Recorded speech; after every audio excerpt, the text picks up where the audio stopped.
Hello, both channels, and welcome to TALKsteer, our attempt at doing a podcast inspired by a recent challenge where we got even further off topic than usual and started talking about random things. So we're going to try and talk about those things that aren't relevant to videos in a podcast that'll have some kind of real topic, then some kind of gaming topic, and then a motorsport segment. And at the end of each, there will be some discussion questions. So that's how it's going to work in general. This week, we're going to start with why Fail is bored of hypercars, move on to Forza Motorsport and why it exists, and then talk about some motorsport things. So, would you like to start us off by telling us why you're bored of hypercars?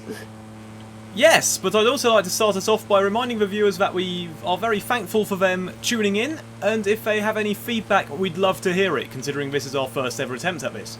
Yes, let us know what you think and whether we should do more. And give us some Q&A questions so that if we were to have some spare time, we could address those in future podcasts.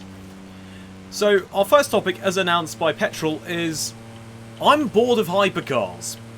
This has maybe become obvious to some people watching our videos, because whenever we have some crazy hypercar, I, for one, usually end up with the conclusion I'd rather have something comfortable.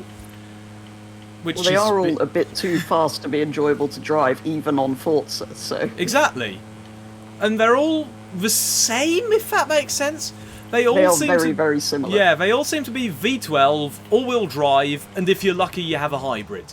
The 1,000 horsepower mark isn't very interesting anymore because it's already been done and electric cars can do it better. I say electric cars can do it better, they can do 1,000 horsepower easier than other vehicles. Another problem I have with them is the price. In the olden days, well, I say the olden days, like 10, 20 years ago, for like $500,000, you'd easily get a hypercar. Now, what is it? What's the... Well, McLaren Senna is over $1.5 million, I think. Or I might have got that completely wrong. Petrol? It might be now on the used market. I think it was less new, but still. Yeah, a lot of them are over $1 million, pounds, euros, whatever your currency. It's stupid pricing, and it's such a high price that even if you were able to afford one, you wouldn't ever drive it. Because either you just sit on it waiting for it to accumulate value, or you'd be too scared to drive it because what if you scratch it? What if someone touches it? What if someone else does something stupid trying to take a picture and ends up crashing into you?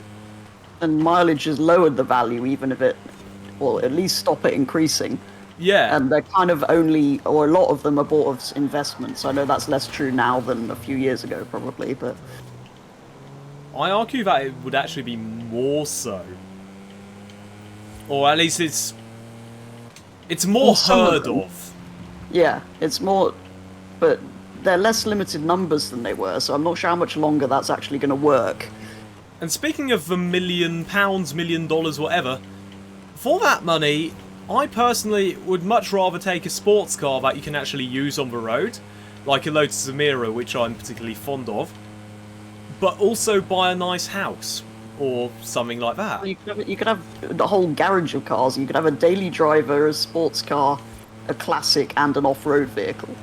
Yeah, if we go into finance and economics, why would you put all your eggs in one basket? Diversification is key, and I imagine, well, I don't think the people who are buying the $1 million hypercars are people who need to be told that, and I doubt that's the only car they own. But still, for me, as a mere mortal who can barely conceive the idea of having so much money, I'd just buy a house and a sports car. Yeah, I probably would.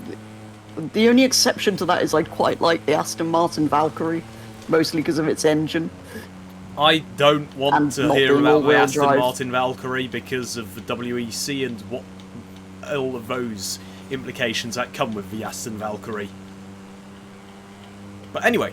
Excellent. I also quite like it because it upset Red Bull and they fell out over it. But anyway.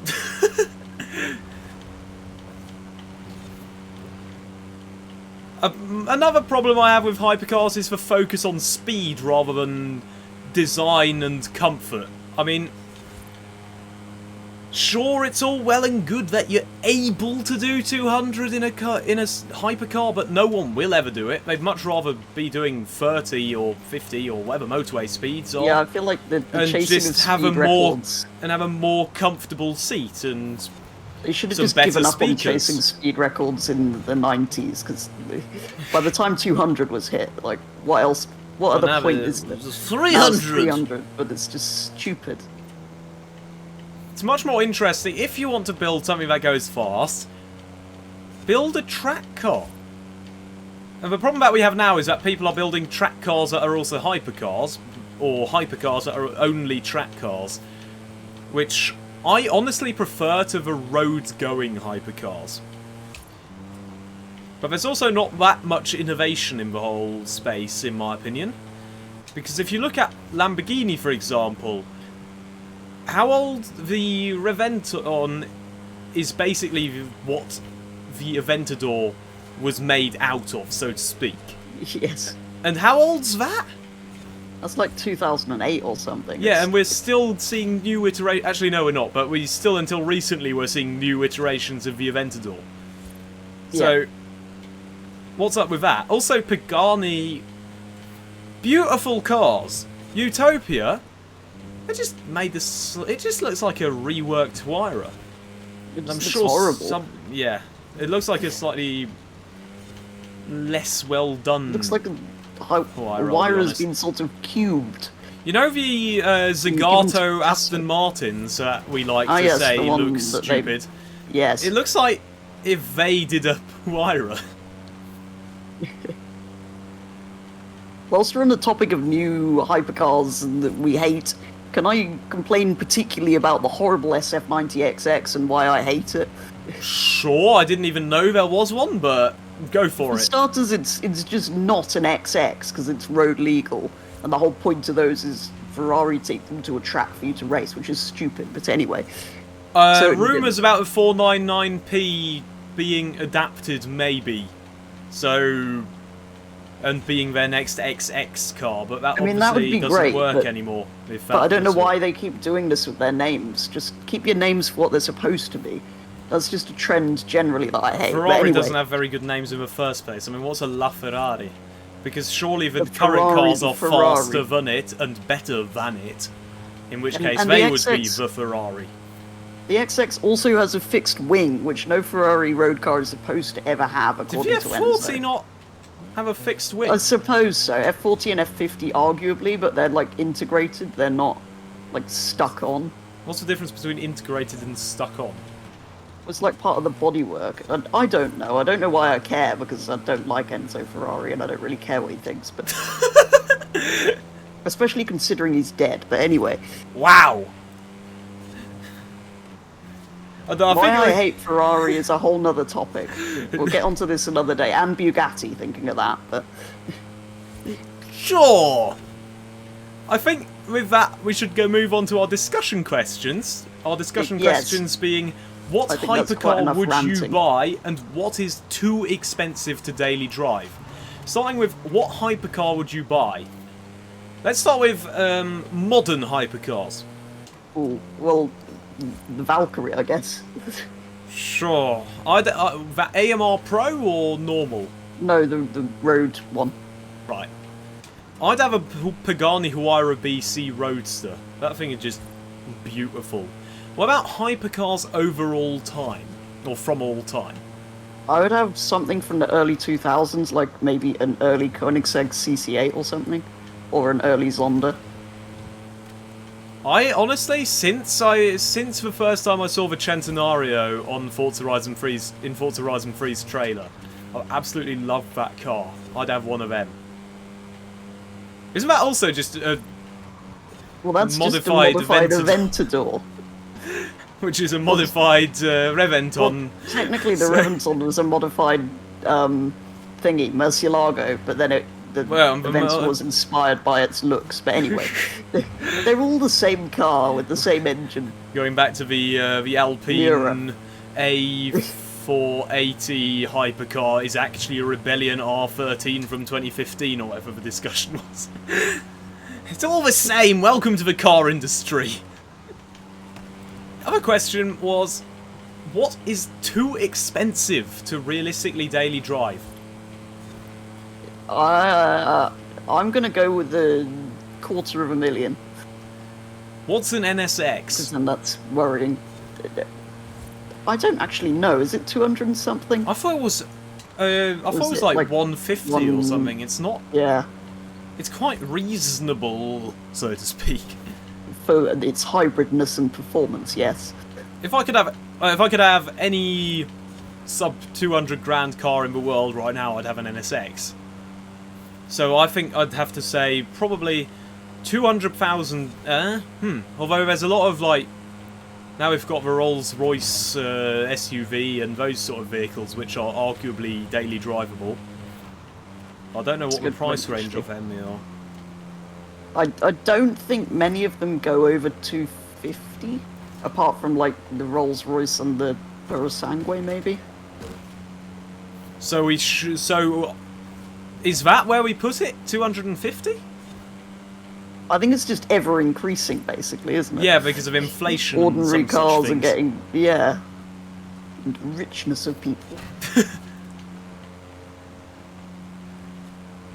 So with that topic out of the way, Yeah, I think that covers that. why does Forza Motorsport exist? Oh no. I've only ever played Motorsport 6 Apex and Motorsport 7's demo. Apex was reasonably interesting for about half an hour, and the Motorsport demo seemed a lot... The cars I tried in it were rather difficult to drive, I'll be honest. So, which makes me feel that it isn't really... I'm not sure it was the best selection of cars, to be fair. But Yeah, it was a GT2 RS, an old muscle car, I think, and a truck, like a lorry I racing see. thing.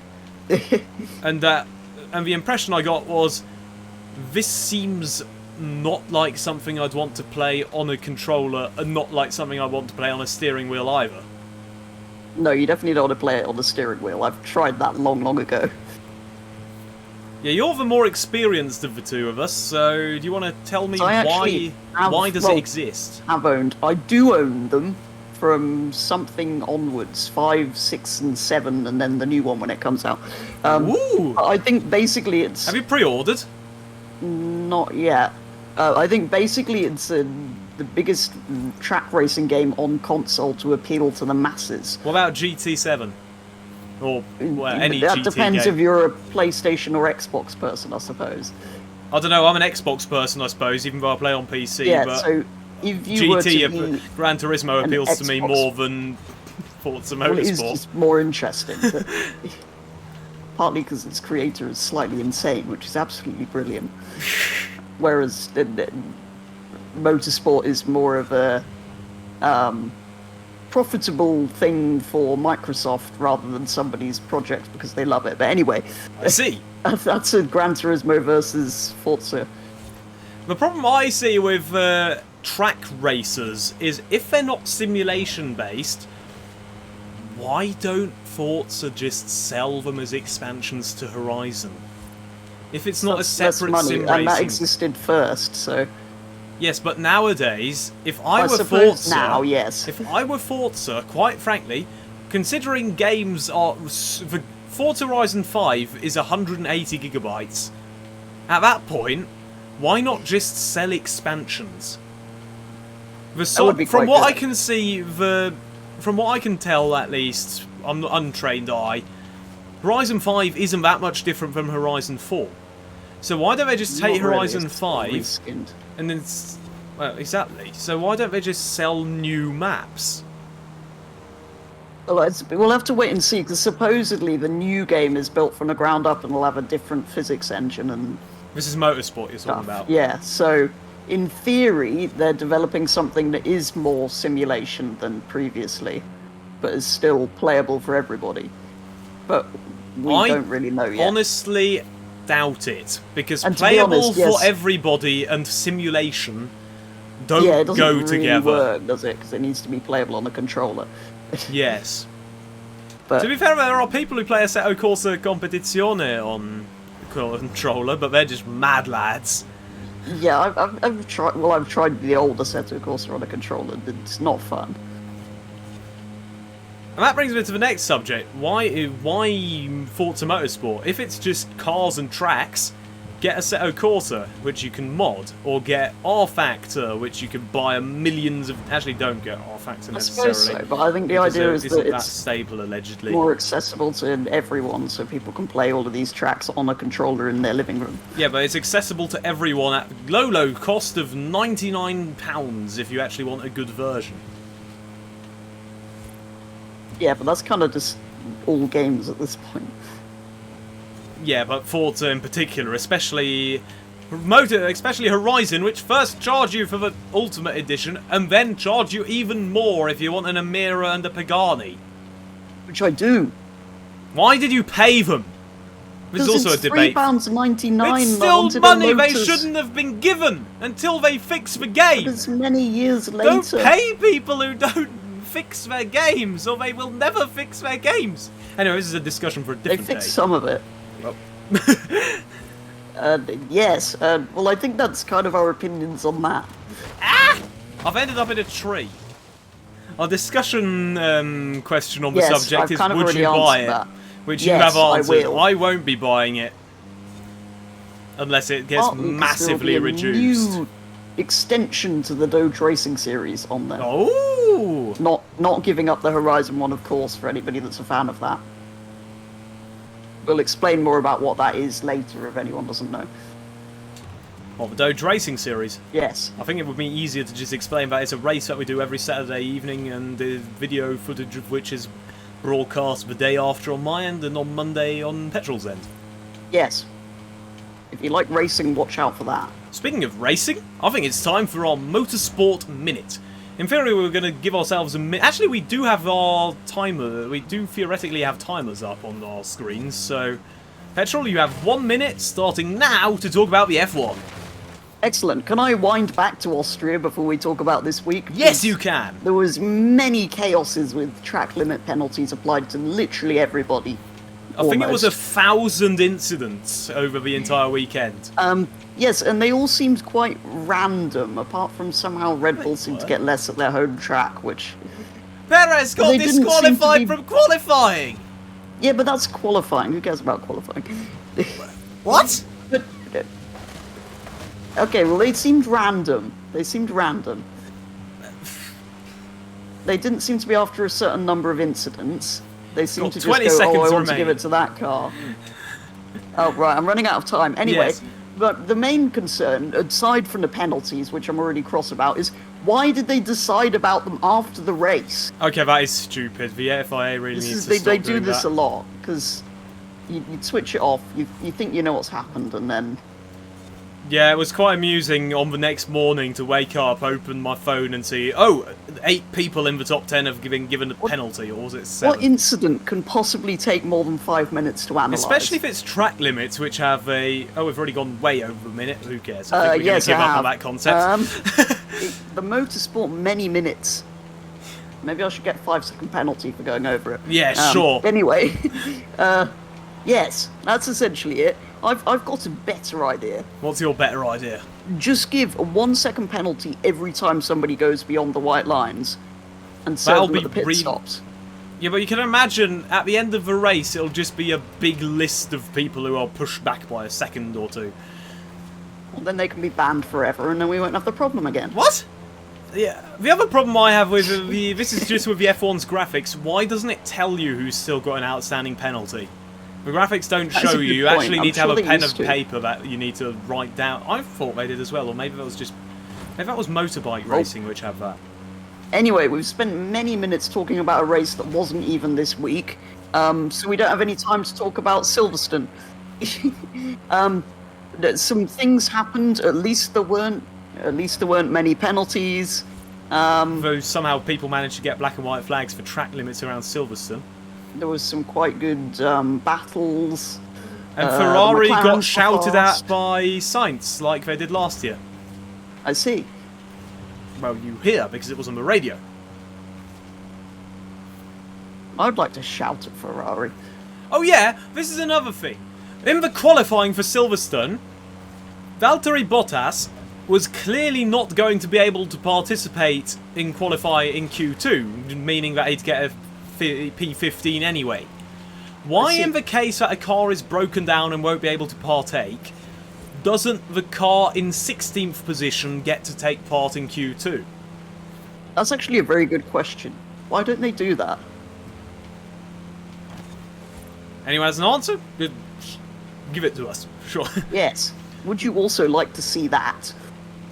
Moving on from that, onto a much more interesting race, the WEC 6 Hours of Monza. I'm just going to run through this quickly. Ooh, I like Monza. Run through my points. Yeah, well, unfortunately, they're not going to have Monza anymore next year because it's being refurbished so that the Formula 1 can do their thing. So we're going to be racing in Imola next year, but it went off with a very good race. Wasn't clear who'd win until like the last 5 minutes or so. I'd like to congratulate Peugeot on their first podium a year after their first taking part in this current era of hypercar. Also, glad they kept the livery from Le Mans because that thing is beautiful. I'm still quite concerned and confused as to how they can have gearbox issues 1 year after they first have them. But sure, that's Peugeot for you. French car. And for fans, I really liked that they were rather respectful towards the winners of the Toyota number 7 car, giving them a polite round of applause at the end, not like in Formula 1 where they'd get booed to all the hell and back. Just madness. Yes, at least orange flares everywhere. What other notes do I have? The Porsche 963s seem to still be suffering from some technical difficulties, especially leaving the pit lane. As I understand it, the pit limiter seems to interfere with electronics. Interestingly, that mainly happens on customer Porsches, and interestingly, at least at the start of the race, the customer Porsches had a lower top speed by 7 kilometers an hour than the factory Porsches. Conspiracy theory for all of you out there, even though Jota beat all of them, I believe, in the end. Any other notes I have here? Yes, congratulations to the Corvette for winning the championship. Ooh, Corvette. Brilliant job from Ben Keating. I know this is also going on for much more than a minute. Yeah, I don't think this motorsport minute concept works. Yeah, let us know what you think. Should we shrink this to a minute each, or should we just talk about motorsports? Yes. And lastly, to my favourite team, the number 8 Toyota. Really good job on that comeback, going from last with 1 minute and 10 seconds of penalties to 4th. Brilliant run from Ryo Hirakawa in particular after his, well, disappointing end to Le Mans, which I honestly don't give him the blame for, but I still think it's good. He did a very good run, in my opinion, this week. And onwards to Japan in a month or so. Right, that was that for the motorsport many minutes, as we're going to call them. Yes. Which I think means we've covered all of our topics for today. Yes, it's mics out and away we go, as soon as you have subscribed and given some feedback. And maybe Q&A questions, so that we could, I don't know, draw this out a bit longer if you wish. Actually, only if you wish, because you might actually want this to be shorter or longer. Yes, let us know many things about it and comment topics you would like us to talk about below. Yes. Thank you for listening. Have a nice day. See you soon.